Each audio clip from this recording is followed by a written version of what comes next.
Assalamualaikum warahmatullahi wabarakatuh. Perkenalkan, nama saya Andestaria dari Prodi Bimbingan dan Konseling Islam, Fakultas Dakwah dan Ilmu Komunikasi UIN Raden Intan Lampung. Di sini saya akan mempraktekkan proses konseling dengan pendekatan client center.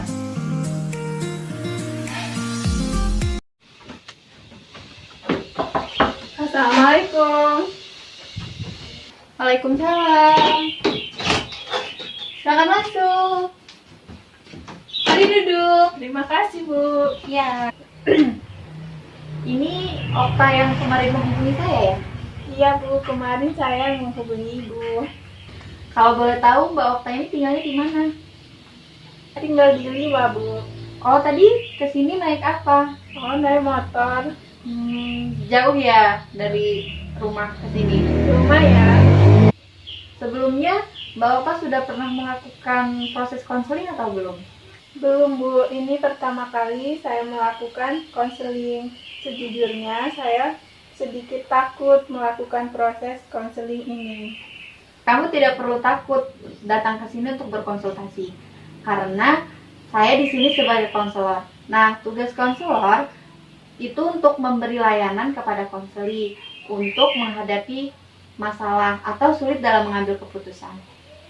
Oh, begitu ya, Bu. Iya, jadi bagaimana menurutmu? Apa peranan konselor dan konseli dalam proses konseling? Menurut saya, konselor itu tugasnya menyelesaikan masalah yang dihadapi oleh konseli. Sebenarnya yang kamu katakan tadi sedikit keliru. Nah, di sini saya sebagai konselor berperan sebagai fasilitator dalam proses konseling yang membantu kamu untuk menemukan jalan keluar dari suatu permasalahan yang kamu hadapi. Sedangkan kamu sendiri itu sebagai konseli. Nah, konseli ini berperan aktif untuk mengemukakan apa yang kamu alami secara jujur, serta mampu menemukan sendiri jalan keluar dari permasalahan yang kamu hadapi. Seperti itu, Bu. Saya akan berusaha aktif dalam proses ini, Bu. Tapi saya takut nanti jika ada yang mengetahui masalah ini. Oh, soal itu kamu tidak perlu khawatir, karena dalam konseling itu ada kode etik yang menjamin kerahasiaan atas masalah yang kamu hadapi. Jadi, kamu tidak perlu khawatir. Saya bisa menjamin pembicaraan ini tidak akan diketahui oleh orang lain. Oh, begitu ya, Bu. Iya. Nah, sekarang coba kamu ceritakan permasalahan apa yang sedang kamu hadapi. Saya sedih, Bu. Belakangan ini saya sering dimarahi oleh guru-guru. Dimarahi? Kenapa? Mungkin karena saya tidak mengerjakan tugas, Bu. Coba kamu ceritakan hal-hal yang membuatmu tidak mengerjakan tugas. Saya merasa bosan belajar, Bu. Mulai dari jam 7 pagi harus belajar di sekolah. Dan setelah pulang dari sekolah, saya masih harus ikut les. Belum lagi, saat pulang ke rumah, saya harus mengerjakan PR. Oh, jadi kamu merasa bosan dengan aktivitasmu yang itu-itu saja? Iya, Bu. Kalau saya bosan, saya lebih memilih tidur daripada mengerjakan tugas. Saya tidak terlalu lelah. Saya takut nantinya akan jatuh sakit jika terlalu memaksakan diri.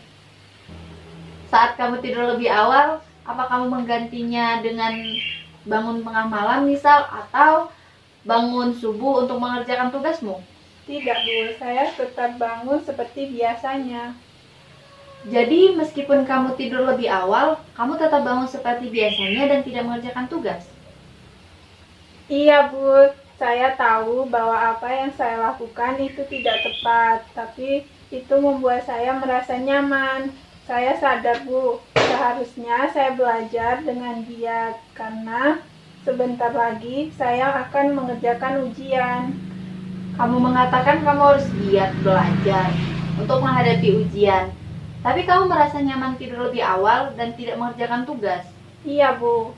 Saya bingung harus bagaimana.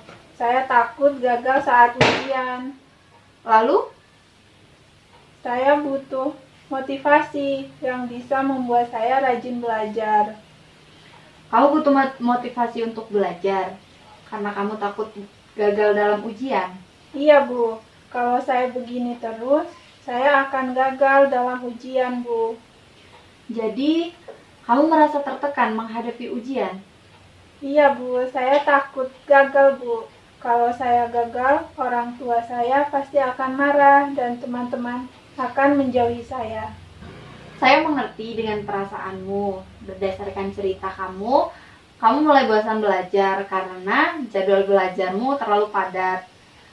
Tapi, kamu merasa takut gagal dalam ujian karena tidak tahu harus bagaimana agar semangat lagi. Betul begitu? Iya, Bu, memang betul. Saya paham dengan apa yang kamu alami sekarang. Pada dasarnya kita memang akan mudah bosan ketika menjalani aktivitas yang itu-itu saja. Apalagi di umur kamu yang seperti sekarang ini, suka mencoba hal-hal yang baru dan menyenangkan. Orang-orang biasanya memanfaatkan waktu weekend untuk berlibur, kumpul dengan keluarga, ataupun jalan-jalan dengan teman untuk menghilangkan rasa penat karena aktivitas yang terlalu padat. Iya juga sih, Bu. Nah, sekarang coba kamu pikirkan hal-hal apa yang membuatmu menjadi semangat. Biasanya saya mendengarkan musik, jalan-jalan dengan teman, atau menonton di bioskop. Nah, Mbak Okta sudah tahu hal yang membuat Mbak Okta bersemangat. Jadi, apa rencana Mbak untuk menghilangkan kebosanan dalam belajar? Saya akan mengatur ulang jadwal dengan baik, merencanakan jalan-jalan bersama teman-teman saya saat weekend minimal 2 kali sebulan, dan sesekali mendengarkan musik saat mulai bosan belajar. Bagus, kamu telah menemukan solusi yang saya pikir itu sangat tepat.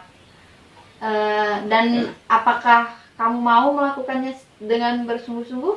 Tentu saja, Bu, saya ingin meraih prestasi belajar seperti dulu lagi. Saya yakin kamu pasti bisa, karena kamu pasti tahu apa yang terbaik buat kamu.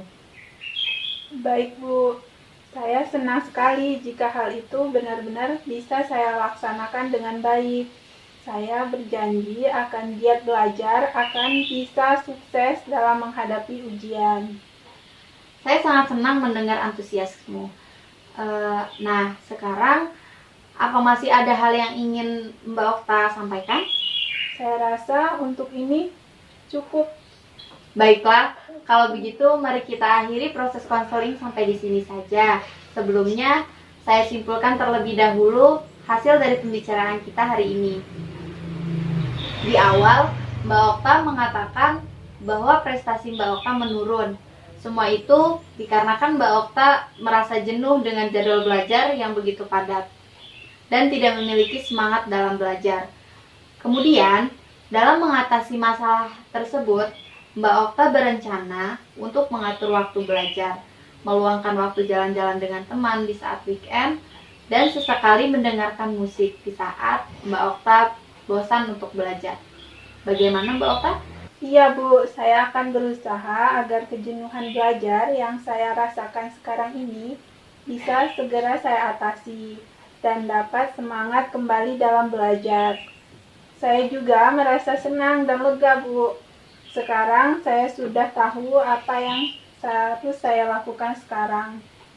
Jadi setelah konseling ini berakhir, rencana apa yang akan kamu lakukan? Saya akan memulainya dengan mengatur ulang jadwal belajar, meluangkan waktu jalan-jalan saat weekend agar tidak bosan, dengan rutinitas harian dan sesekali mendengarkan musik saat mulai bosan belajar. Bagus, kalau seperti itu, semoga kamu bisa bersungguh-sungguh dalam menjalankan rencana yang telah kamu buat. Nah, kalau begitu, sekarang sesi konseling ini dapat kita akhiri. Dan Mbak Okta juga jangan sungkan untuk datang kembali ke sini untuk konsultasi. Baik, Bu, terima kasih banyak atas apa yang telah Ibu sampaikan.